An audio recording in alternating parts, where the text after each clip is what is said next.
Ladies and gentlemen, the story you're about to hear is true. Only the names have been changed to protect the innocent. Fatima Cigarettes, best of long cigarettes, brings you Dragnet.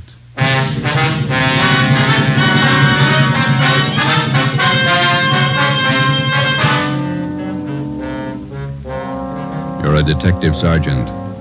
You're assigned to Juvenile Bureau. A rash of crimes has broken out in your city.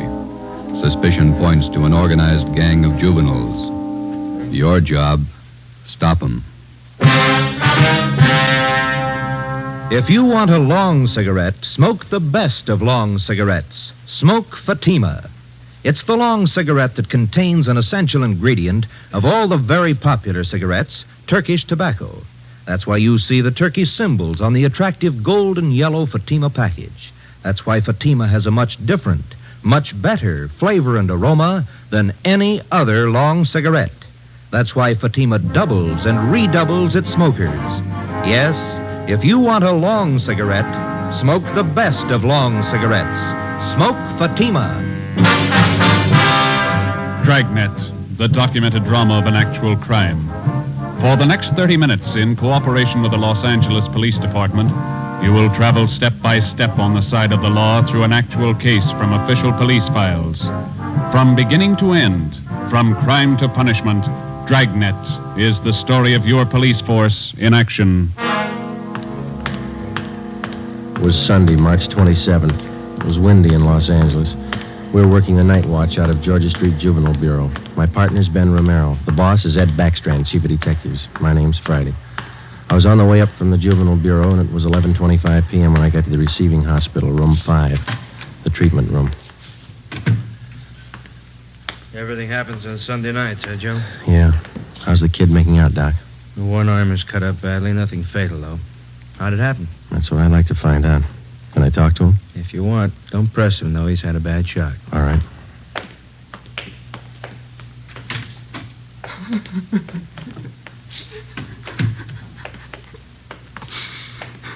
Officer here to talk to you, son. I can't. Tell him I can't talk, please. Just a few routine questions, son. You're going to have to answer them sooner or later. Please, can't you see what's happened already? I can't tell you anything. Jack Monroe, is that your real name? Yeah, How old are you? I'll be 16 next July. Where do you live? I can't tell you know that. Now let me alone, will you? Let me alone. You've been running around with that gang of kids on Spring Street, haven't you? The big timers, isn't that what they call themselves? I don't know anything about it. Believe me, I can't talk. You tipped us off about the burglary they were going to pull tonight. Is that where they knifed you? Look, will you believe me? I can't tell you anything, not anything, please. He's still shaky, Joe. All right, Doc. Well, Jack, we'll talk about it later when you feel better. You see what they've done to me already? They said next time they'd kill me.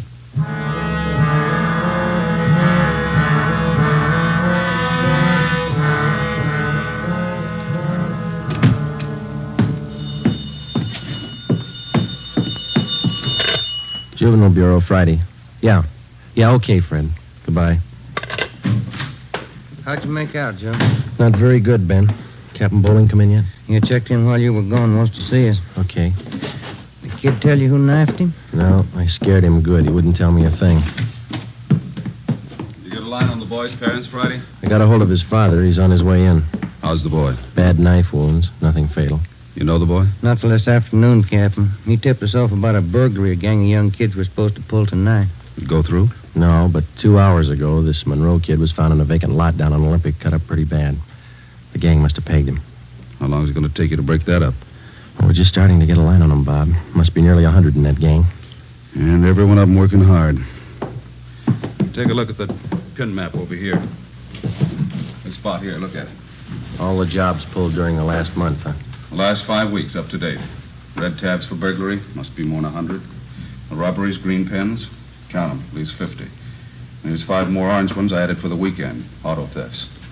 You bet those kids are working hard. We got a lead on them. That's more than we had last week. You have to push it harder. Here's the big reason. This line of pins, brown and black. Purse snatchings. Purse snatching and rape, 26 of them in the past 5 weeks.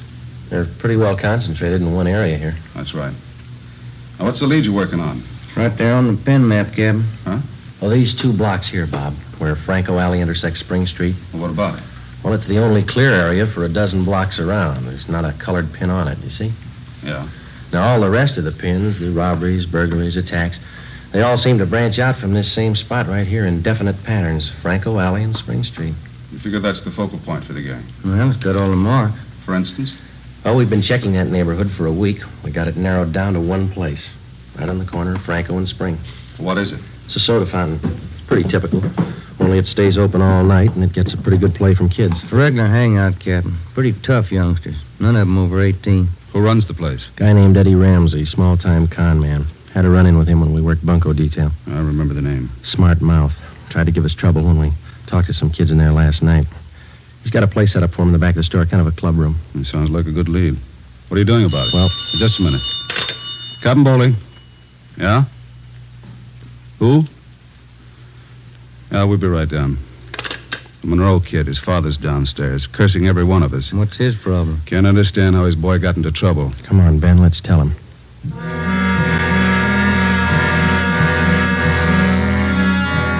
What kind of a city do we have when we can't allow our children out on the street without being stabbed or shot?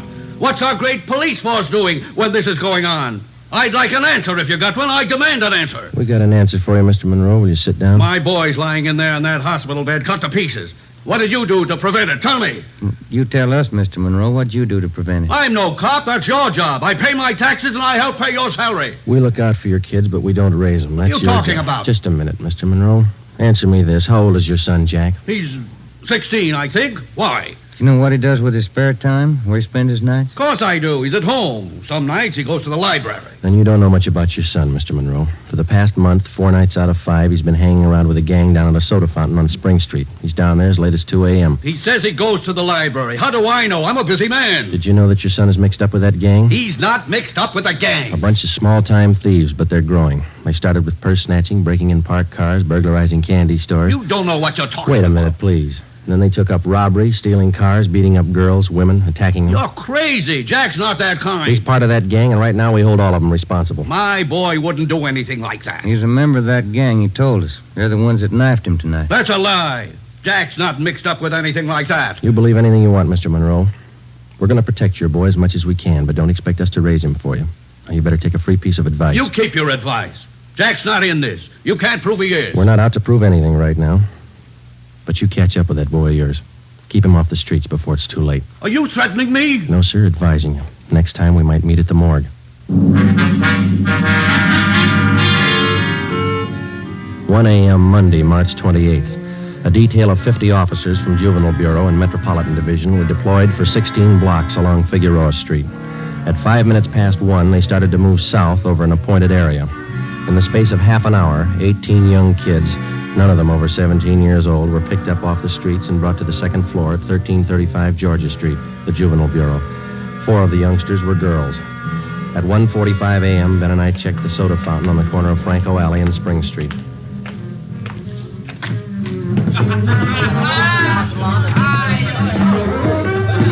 Same bunch, Joe. Business as usual. Yeah, come on. Hey, Teddy, the Bulls. They're back again. Same guys. Go back and tell Eddie. Hey, look, why do you guys have to keep tracking us, huh? You'd think we were crooks or something. You were here the last time we checked in, Teddy. You ever go home? Sure, when I'm tired. I ain't tired. What's the matter? That's your money on the table there? Sure, it's my money. You want to borrow a buck? $28. That's a lot of money for a boy your age.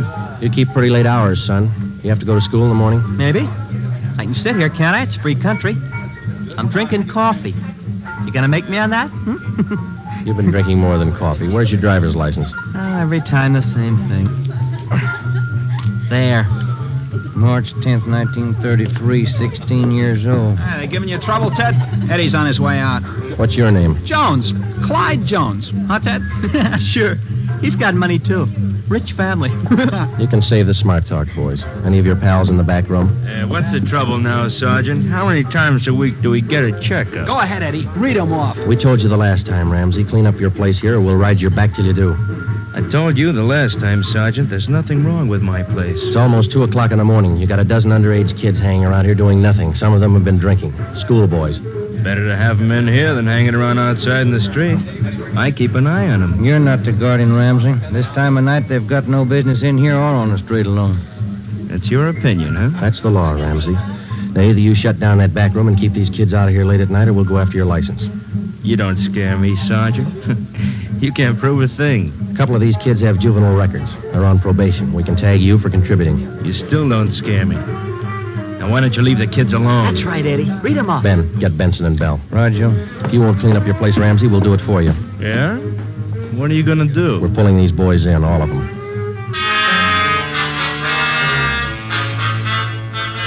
$2:25 a.m. Monday, March 28th. The Dragnet operation had netted 30 juveniles, 26 boys, 4 girls. 24 of the children were between the ages of 16 and 17. They were lodged in the assembly room at the Georgia Street Juvenile Bureau. The other half dozen were 13 and 15-year-olds. They were taken to the juvenile hall at 1369 Henry Street. At 2:43 a.m., we met with Captain Bowling. They're all checked in, 30 of them. All right, in the morning we filed petitions to have every one of these cases brought to the attention of the juvenile court. Make a note of it. Okay, Bob. For the kids with records, ask for detention from the probation department. Right. We'll call their parents in the morning. Call them now. They've got some explaining to do. By 6 a.m., all but 3 of the children's parents had shown up. To most of them, it was nothing new. Their kids had been there before. They'd be there again. They took the lecture from the juvenile officers calmly. As long as it didn't mean trouble for them, they wouldn't worry. When they got their children home, they would reprimand them, not for running the streets, but for being picked up by the police. Ben and I had seen the cycle of the young criminals start before, 100 times over. It had a lot of different endings, most of them sour. During the next week that followed, we booked an average of a dozen juvenile delinquents every night. The clampdown continued, so did the crime wave. 10 burglaries, 4 robberies, 8 car thefts, 6 purse snatchings, 3 assaults on women. 1 week's work. Picked up a new angle on Ramsey today, Captain. He might be fencing for the game. Who gave you the tip-off? One of our informants. Ramsey's brother lives out in the valley. He's supposed to be pushing this stuff. You check him out? Yeah, couldn't get a thing on him. Well, it might explain what attracts the kids to that soda fountain. It explains those $20 bills the kids are flashing. They steal and rob, and then they sell the loot to Ramsey for nothing. Now, another thing. Ramsey keeps his place open all night, and there's no reason to. He doesn't get that much trade. It's only from the young gang that hangs around there. You question the kids. How do they account for having all that money? Well, most of them say Ramsey lends it to them. They say they pay him back a little at a time. I think he's fencing for the kids. You tried to get his license? No luck, Captain. We can't prove a thing against him. Then we'll do it the hard way. Sweat it out. That night, we drove out to Ramsey's soda fountain and asked him again to clean up his place, to keep the young kids out after 10 o'clock at night, to stop lending them money. He refused. There was nothing we could do. His business was a public place. He could not be held responsible for any of his patrons. In the next 10 days that followed, Ben and I haunted the sidewalk outside the soda fountain. We questioned every youngster as they entered and left. We made more than a dozen arrests. Many of the kids had been drinking heavily. We found some of them under the influence of narcotics. But Ramsey was still in the clear. The crime wave continued sporadically. Ben and I waited for our chance. It was a long time coming. Thursday, April 14th. We had dinner at Johnny Cokin's place, and it was 10:35 p.m. when we checked back in at the office. Hot shot. Grab it, Joe. Yeah. A terminal on Market Street, a 459 and shooting. A terminal on Market Street, a 459. Let's go.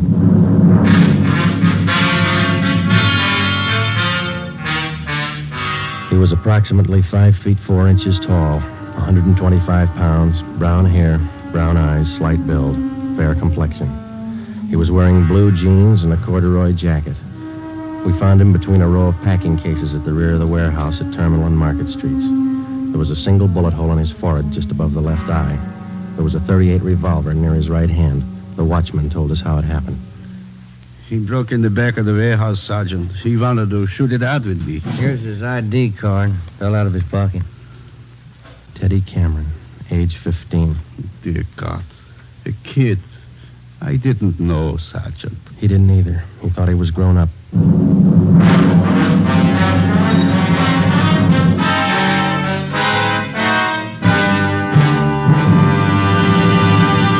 You are listening to Dragnet for the solution to an actual case from official police files. Now, here's the solution to many of your Christmas shopping problems. If your friends smoke a long cigarette, give the best of long cigarettes. Give Fatima, and all is well. Fatima. The long cigarette that contains an essential ingredient of all the very popular cigarettes, Turkish tobacco. Give Fatima, and all is well. Fatima. The cigarette that has a much different, much better flavor and aroma than any other long cigarette. Give Fatima, and all is well. Fatima. The cigarette that has doubled and redoubled in popularity. Here are the authentic reports. New York Division.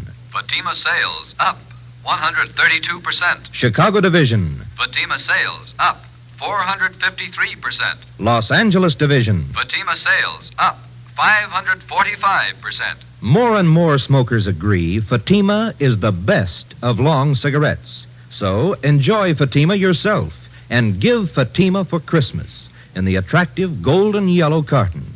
Everyone who smokes Fatima says that this great new long cigarette is the best of all long cigarettes.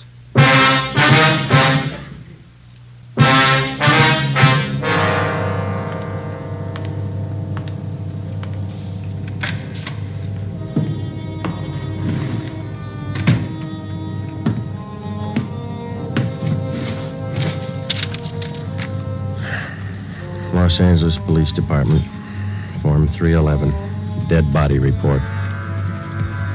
Type, gunshot. DR number 437695. Victim, Theodore Cameron. Residence address, 960 Charter Street. Date and time of death, Thursday, April 14th, 10:35 p.m. Place, Terminal and Market Streets, South State Warehouse.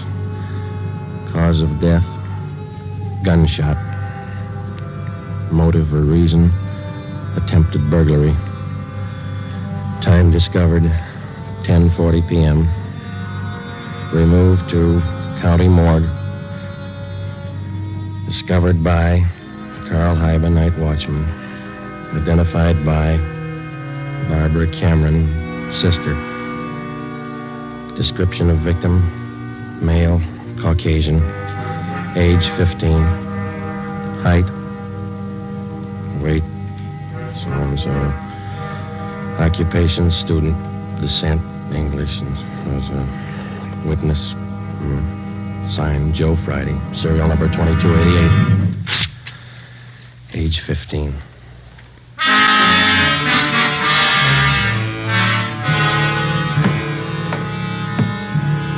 Ready, Joe?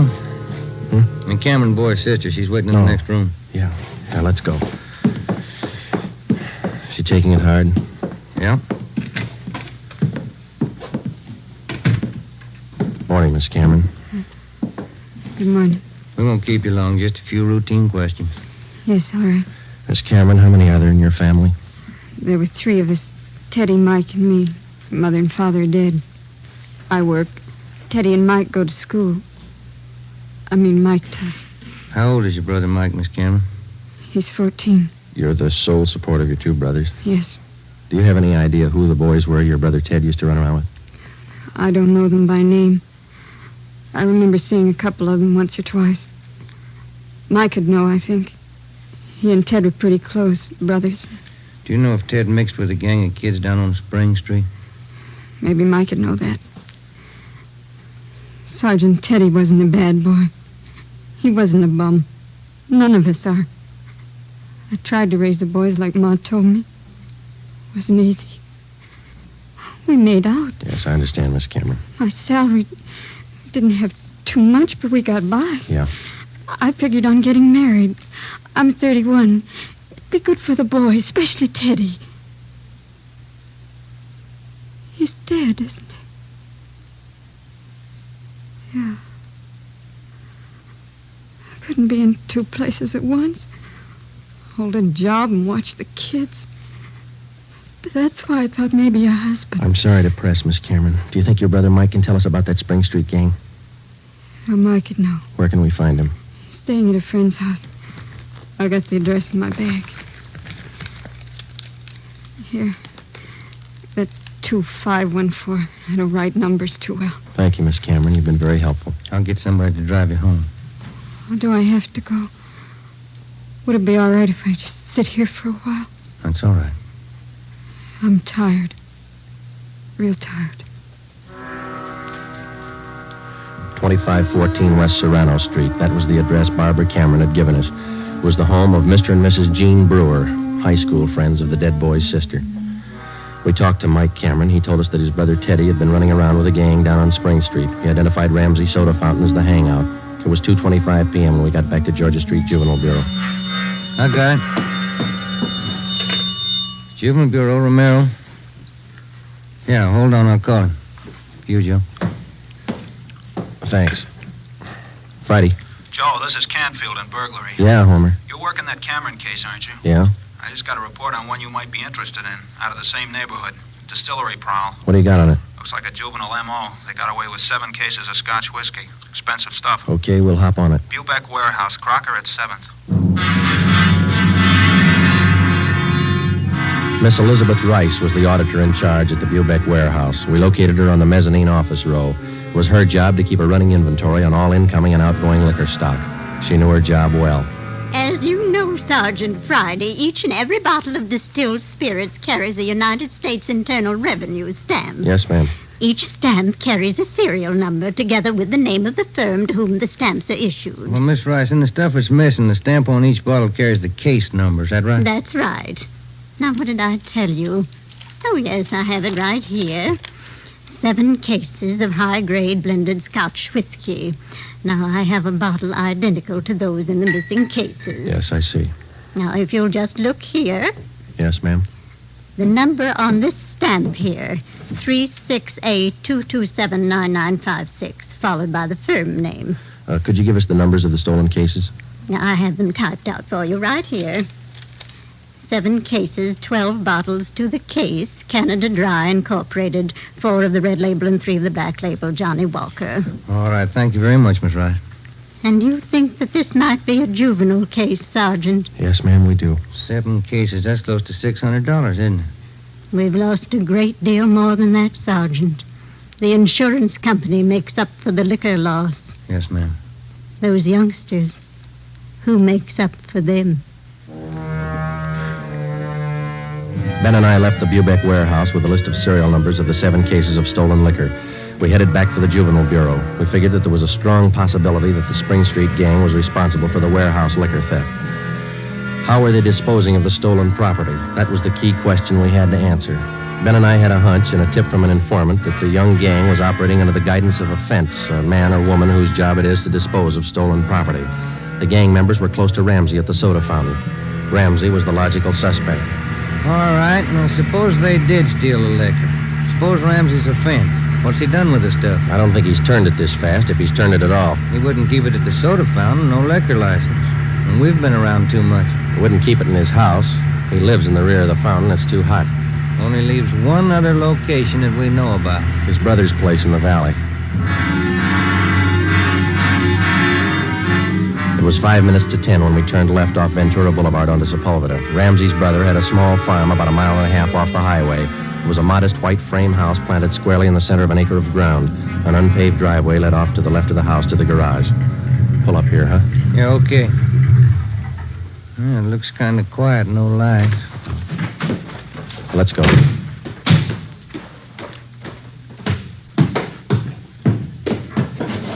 Mud sticks to everything. Now, where's the doorbell?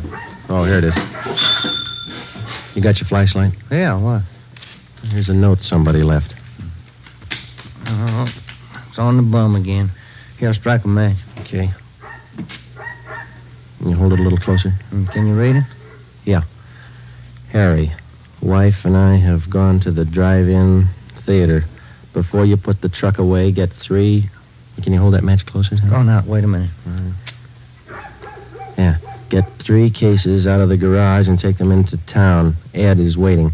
Please try to make it by 11:30 tonight. Let's see. It's signed George. The address is here. And there's the garage. Yeah, come on. 3 cases. Could be eggs, Joe. If it is, we wasted a trip.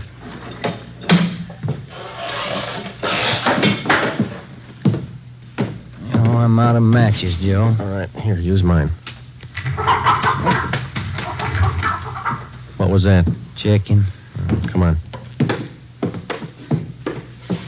See anything? No. There goes the light. Just a minute. I'll strike another one. You can save your matches. We found it. We found 5 cases of Scotch whiskey on the floor of the garage. We checked the serial numbers against the warehouse list. They matched. We went back to the car and called communications. We had an immediate stakeout placed on George Ramsey's place, and then we headed back for the city. It was 11:20 p.m. when we got to the address we found on the note. Oh, it's about time, Harry. Hello, Ramsey. We can do without the music. What's your problem this time? You're almost out of scotch, Ramsey. Serial numbers check out, Joe. Sorry I can't offer you a drink. We're too old to drink here, aren't we, Ramsey? Where's your phone? You want to invite somebody? You can see we're out of booze. You got a phone? In the hall. Ben, call the office. Yeah. All right, what's it all about? We've been out to your brother's place. What happened to the other 2 cases? You drink them here? I gave it to the kids. What are you looking at me like that for, Sergeant? Anything wrong, Eddie? Party's over, kid.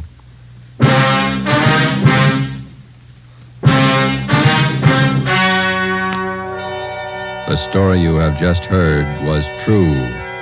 Only the names were changed to protect the innocent.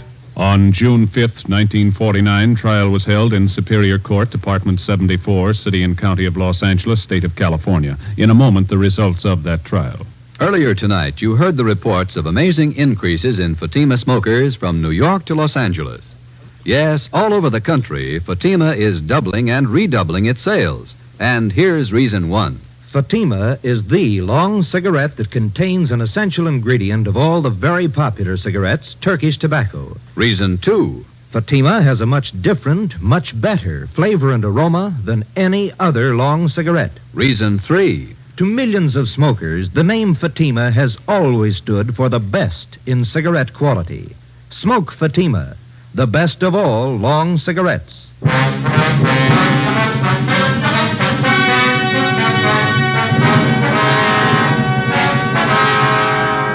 Edward and George Ramsey were tried and convicted in Superior Court of receiving stolen property. After serving their terms as prescribed by law in the state penitentiary, they will be returned to the county jail where they will serve a 1-year term for contributing to the delinquency of minors. You have just heard Dragnet, a new series of authentic cases from official files.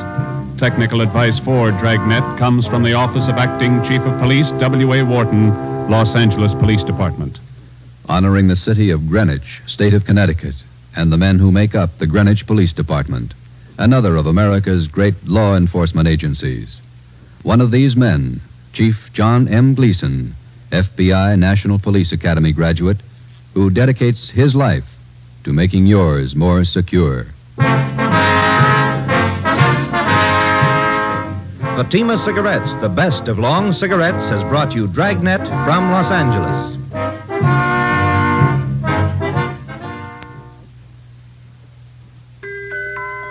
This Christmas, give the gift that makes every pipe smoker happy. A Christmas humidor of mellow Granger. Granger is made just for pipes by the tried and true Wellman method. Rough cut to smoke mild and cool, and humidor packed to stay ever fresh. Yes, make this Christmas a Merry Christmas for all the pipe smokers on your list. Give them each a Christmas humidor of mellow Granger. Listen to Dragnet next week and be sure to hear Morton Downey tonight on NBC.